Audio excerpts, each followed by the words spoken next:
किसी ने बड़ी प्यारी बात कही है कि शब्दों की ताकत को कभी कम मत आंकिए, क्योंकि सिर्फ एक हाँ और एक ना पूरी ज़िंदगी बदल देती है। हेलो गाइस, मैं दिनेश चंद्रा। आइए सुनते हैं एक राजा की एक छोटी सी कहानी।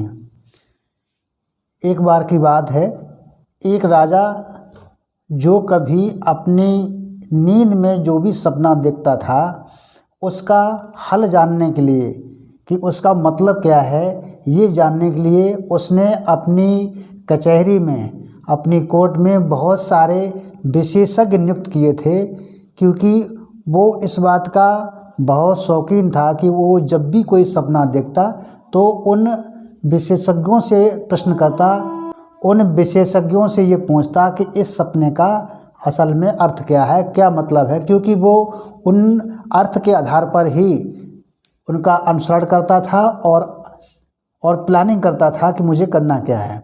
तो एक बार की बात है, राजा को एक सपना हुआ। राजा ने सपने में देखा कि उसके सारे दांत गिर गए हैं, सिर्फ एक दांत बचा है, आगे वाला जो आगे का बड़ा दांत होता है वो सिर्फ एक बचा था, शेष उसके मुंह के सारे दांत गिर गए थे। इस सपने का मतलब जानने के लिए उसने अपनी कचहरी के सभी विशेषज्ञों से पूछा कि आखिरकार इसका मतलब क्या है। तो जो भी विशेषज्ञ थे वो सभी परेशान थे, किसी ने भी इसका अर्थ नहीं बता पाया। राजा बहुत चिंतित हुआ। फिर किसी ने राजा को बताया कि दूसरे राज्य में एक बहुत विद्वान विशेषज्ञ है, वो आपके सपने का हल ज़रूर बताएगा, इसका मतलब ज़रूर बताएगा। तो राजा ने उस विशेषज्ञ को राजसी निमंत्रण भेजा और सम्मान के साथ उसको बुलाया गया।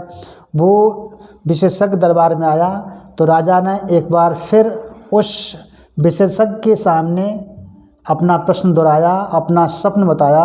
राजा ने बताया कि मेरे मुंह के सभी दांत गिर गए, सिर्फ एक बचा है, इसका मतलब क्या है।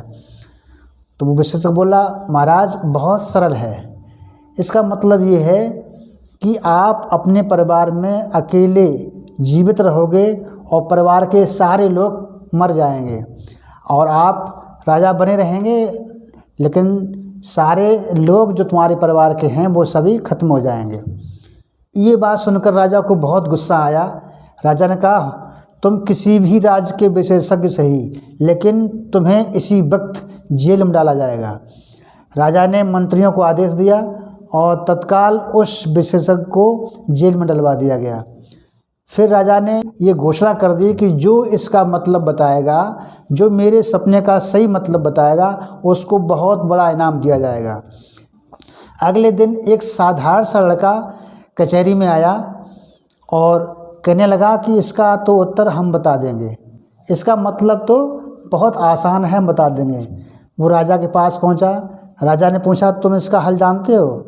लड़का बोला, हाँ महाराज, बहुत सरल है, बिल्कुल सरल है, इसका मतलब हम बताएंगे। तो राजा ने कहा, बताइए इसका मतलब क्या है। तो लड़का बोला, महाराज मैं बहुत खुश हूँ, हमें इस बात की खुशी है कि महाराज आप हमारे राज्य में बहुत समय तक राजा बने रहेंगे और हमें ऐसे ही मार्गदर्शन मिलता रहेगा, हमारा देश उन्नति करता रहेगा। हमें इस बात की खुशी है, आप परिवार में सबसे दीर्घायु उम्र वाले आप ही हैं। आपके परिवार के जितने लोग हैं उनके बावजूद आप उनसे आगे तक जीवित रहेंगे और लंबे समय तक जीवित रहेंगे और राज्य करते रहेंगे। ये सुनकर राजा को बहुत खुशी हुई और राजा ने तुरंत मंत्रियों को आदेश दिया कि इनका पुरस्कार दिया जाए। तो उस लड़के को इस बात का पुरस्कार दिया गया, उसको सोने के सिक्के, जवाहरात, नगद रुपए, बहुत बड़ा उसको पुरस्कार दिया गया।